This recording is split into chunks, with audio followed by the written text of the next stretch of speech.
關於賽馬會科藝共融計劃，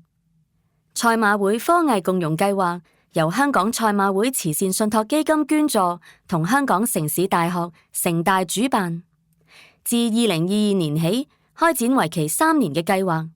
旨在提升中學師生喺藝術科技領域進行藝術表達同埋社會創新嘅能力同埋技巧，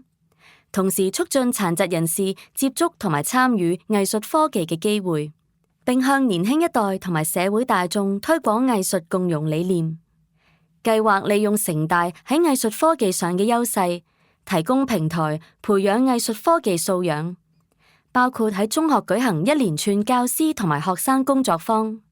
一方面加強美術教師喺課堂糅合藝術科技嘅訓練，另一方面培養年輕藝術科技人才，為香港嘅藝術科技發展建立穩固基礎。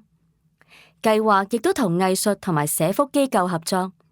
透過殘疾人士嘅分享同埋藝術通達相關嘅體驗活動，令師生了解唔同能力人士喺日常生活中同埋欣賞藝術嘅時候嘅需要，